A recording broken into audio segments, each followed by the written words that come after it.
આપણે ભગવાન શ્રી કૃષ્ણના ચરિત્ર ચાલે છે. ભગવાન શ્રી કૃષ્ણના ચરિત્રમાં કોણ ગોપીએ કે કોણ ઋષિએ કેવી તપસ્યા કરી કે જેના કારણે એને ગોપી બનવાનું સદભાગ્ય મળ્યું, એ વિષય ઉપર આપણે ચર્ચા હાલે છે. તો ઈ ચર્ચામાં આપણે આગળ વધીએ તો રામે સુગ્રીવ સાથે મિત્રતા કરી. તો જ્યારે સુગ્રીવ સાથે મિત્રતા કરીને ત્યારે કિષ્કિંધાની અમુક સ્ત્રીઓ હતી એ રામની અંદર આકર્ષિત થઈ ગઈ. મતલબ એક વાત તો પાકી છે કે રામ જ્યાં જ્યાં ગયા ત્યાં ત્યાં રામ ઉપર સ્ત્રીઓ આસક્ત થઈ ગઈ હતી. અને એ બધી સ્ત્રીઓને રામ દ્વાપર યુગમાં ગોપી બનવાનું વરદાન આપે છે. આનો અર્થ એ થયો કે કૃષ્ણએ જે રાસ કર્યો એમાં મોટા ભાગની ગોપી તો રામની જ કૃપા પાત્ર હતી. કૃષ્ણને તો રાસ કરવા મળી ગયો, પણ એ બધી ગોપીઓ ઉપર કૃપા કરવા વાળા રામચંદ્રજી જ હતા. તો અહીંયા કિષ્કિંધાની સ્ત્રીઓ એમની ઉપર મોહિત થઈ ગઈ, એટલે રામે એને વરદાન આપી દીધું કે દ્વાપર યુગમાં હું તમારો સ્વીકાર કરીશ, તમે કે ચિંતા ના કરો. પછી રામે રાવણને માર્યો. રાવણને માર્યા પછી સીતાજીને લઈને પુષ્પક વિમાનમાં બેસીને રામ અયોધ્યા આવી ગયા. અયોધ્યા આવ્યા પછી રામ રાજા બને છે અને સીતાજીને વનમાં છોડી દે છે. આ બધા પ્રસંગ અહીંયા ટૂંકમાં લખ્યા છે, આપણે બધા જાણીએ છીએ. તો રામે સીતાજીને વનમાં છોડી દીધા પછી સીતાજીને ત્યાં બે સંતાનો થાય છે, લવ અને કુશ.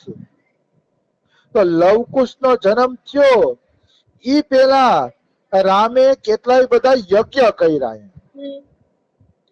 લગભગ રામે હજારો યજ્ઞ કર્યા. તો બન્યું એવું કે પેલે રામ યજ્ઞ કરતા હતા ને તો એક સમસ્યા આવી ગઈ કે ભાઈ પત્ની વગર કઈ રીતે યજ્ઞ કરવો. પત્ની તો યજ્ઞમાં ફરજિયાત હોય, પત્ની વગર તો કોઈ યજ્ઞ થતો નથી. તો પત્ની નથી તો યજ્ઞ કઈ રીતે થશે? એટલે બધાએ નિર્ણય કર્યો કે સોનાની સીતા બનાવો. સોનાની સીતા બનાવશો ને તો એની સાથે યજ્ઞ કરવો હોય તો કરી શકાય. આવો ક્યાંકથી શાસ્ત્રમાંથી પંડિતોએ નિર્ણય કાઢ્યો અને એ નિર્ણય પછી સીતાજીનું સોનાનું પૂતળું બનાવવામાં આવ્યું અને સોનાનું પૂતળું બનાવીને યજ્ઞ કરવામાં આવ્યું. તો યજ્ઞ કરવામાં આવ્યો ને તો રામ એક પછી એક યજ્ઞ કરતા જ ગયા, કારણ કે સીતાજીનો ત્યાગ કર્યા પછી રામે નક્કી કર્યું તો કે હવે ધાર્મિક કાર્યો જ કરવા છે, બીજું કઈ કરવું નથી. એટલે એક પછી એક યજ્ઞ કરતા ગયા. તો આમાં લખ્યું છે કે રામનું એક ભવન હતું, ભવન એટલે મોટું મકાન હતું. એ મકાનમાં હજારો યજ્ઞ પત્નીઓની મૂર્તિઓ એકત્રિત થઈ ગઈ. હજારો સીતાઓની મૂર્તિઓ એકત્રિત થઈ ગઈ. મતલબ એ ઘર ખોલો એટલે ચારે તરફ તમને સીતાજી જ દેખાય. એટલા બધા રામે યજ્ઞ કર્યા. તો એક દિવસ એ બધી સીતાજીની મૂર્તિઓ, જેટલી સીતાજીની મૂર્તિઓ હતી એ બધી મૂર્તિઓ પ્રગટ થઈ ગઈ, સીતાજીના રૂપમાં પ્રગટ થઈ ગઈ. અને રામજીને કહે છે, સીતાજીના રૂપમાં પ્રગટ થઈ અને શ્રી રામજીને કહે છે કે હે રામ, તમે અમારો સ્વીકાર કરો, અમે તમારી પત્નીઓ છીએ, તમે અમારો સ્વીકાર કરો. તો રામ કે અરે દેવીઓ, તમે આ કેવી વાત કરો છો? હું તો એક પત્ની વ્રત વાળો છું, મર્યાદા પુરુષોત્તમ છું, એટલે હું કે તમારો સ્વીકાર ન કરું. તમારો સ્વીકાર મારાથી થાય નહીં. તો ઓલી યજ્ઞ પત્નીઓ શું બોલે છે કે હે રામ, તમે આવી અધર્મપૂર્ણ વાત કેવી રીતે કરો છો? અમે કોઈ પારકી સ્ત્રી નથી, અમે મિથિલેશ કુમારી સીતા જ છીએ, તમારી પત્નીઓ જ છીએ. અને તમે આવી અધર્મની વાતો કરો છો કે નહીં, આવો અધર્મની વાત ન કરો, તમે અમારો સ્વીકાર કરો. તો રામ કે પણ તમને મારે કેમ પત્ની માનવી?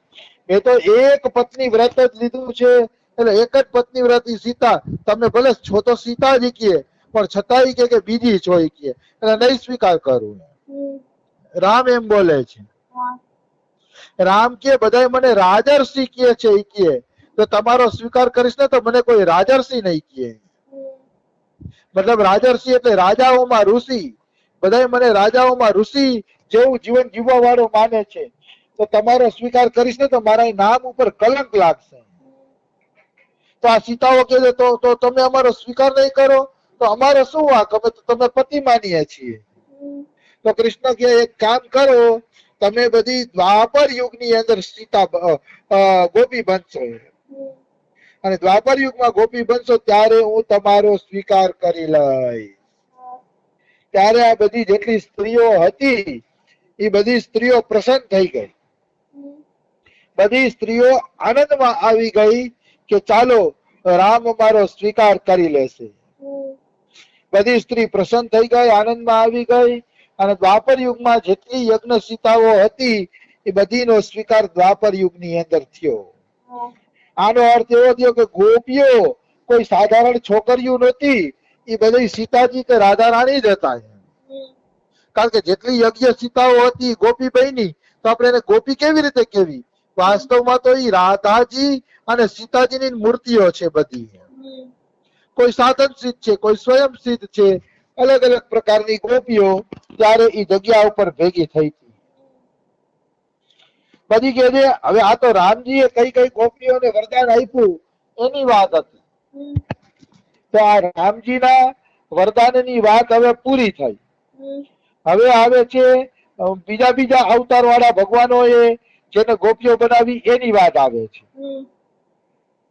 વૈકુંઠમાં વિષ્ણુ ભગવાનની પત્ની છે રમાદેવી, અને એ રમાદેવીની જે સખીઓ હતી એ બધા વિષ્ણુ ભગવાનને જોઈને મોહિત થઈ ગયા.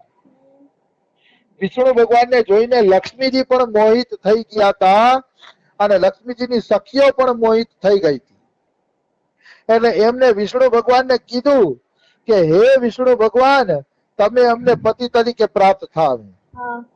ત્યારે વિષ્ણુ ભગવાન કે ભાઈ હું તો મારી મસ્તીમાં રહેવા વાળો માણસ છું, ઈ કે ધાવ કૃષ્ણ અવતારમાં તમે બધા જન્મ લેજો, અને કૃષ્ણ અવતારમાં કૃષ્ણની ગોપી બની એમની પત્ની બનીને તમે સુખ પ્રાપ્ત કરજો.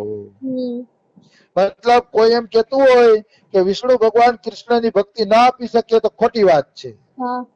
મેં એક વખત અમારા બાબાના જીવન પ્રસંગ મોકલું ગ્રુપની અંદર, એમાં મેં સ્પષ્ટ એક વખત લખ્યું હતું કે મને શાસ્ત્રનું પ્રમાણ મળી જાય એટલે આખી દુનિયા એક તરફ અને હું એકલો એક તરફ, તોય હું લડાઈ કરું, ચોખ્ખી લડાઈ કરું, કારણ કે મને શાસ્ત્રનું પ્રમાણ મળી ગયું છે. અને શાસ્ત્ર રસિકોનું પ્રમાણ નહીં હાલે પાછા, અહીંયા રસિકોના પ્રમાણ નહીં હાલે. ગર્ગ સંહિતાએ શું કીધું કે વિષ્ણુ ભગવાને વરદાન આપ્યા લક્ષ્મીજીની સખીઓને અને એ ગોપીઓ બની ગઈ, તો ગર્ગ સંહિતાના અને કોઈ રસિક એમ કેતો હોય કે નહીં ત્યાં લક્ષ્મીનો પ્રવેશ નથી, એનો પ્રવેશ નથી, તો હું ઈ રસિકના પ્રમાણ કરતા ગર્ગાચાર્ય અને વેદવ્યાસજીના પ્રમાણને વધુ મહત્વ આપીશ. અહીંયા હું ટક્કર લઈશ એટલે વેદવ્યાસજીના પ્રમાણના આધારે ટક્કર લઈશ, રસિકોના પ્રમાણ આધારે ટક્કર નહીં લઉં. ઈ પ્રમાણ તો કોઈને ગમે ચાહે કોઈને ન ગમે. દાખલા તરીકે હું તમને વાત કરું, ગીત હરિવંશે એમ કીધું કે મારા રાધા રાણી પૃથ્વીને રાધા રાણી કરતા અલગ છે, એ નિત્ય વિહારના છે, તો ચાલો ભાવની દ્રષ્ટિએ હું સ્વીકાર કરું, બરોબર છે. પણ વેદવ્યાસજીએ એમ કહી દીધું હોય કે આ તત્વથી બધા ભગવાન એક જ છે, તો પેલો મત હું વેદવ્યાસજીનો માનીશ. મારા માટે વેદવ્યાસજી થી મોટું કોઈ નથી આ સંસારની અંદર. પેલો મત મારો વેદવ્યાસજીનો રહેશે. એટલે અહીંયા ગર્ગ સંહિતામાં ચોખ્ખું લખ્યું છે કે લક્ષ્મીજીની બધી સખીઓને વિષ્ણુ ભગવાને વરદાન આપ્યું ને એ બધી ગોપીઓ બની. પછી શ્વેત દ્વીપમાં જે વિષ્ણુ વિરાજે છે એનું નામ છે અજિત. એ શ્વેત દ્વીપમાં બિરાજે છે, કારણ કે વિષ્ણુ ભગવાન કેટલાય છે. શ્વેત દ્વીપના વિષ્ણુ ભગવાન, કારણ સાઈના વિષ્ણુ ભગવાન, અનેક વિષ્ણુ ભગવાન છે.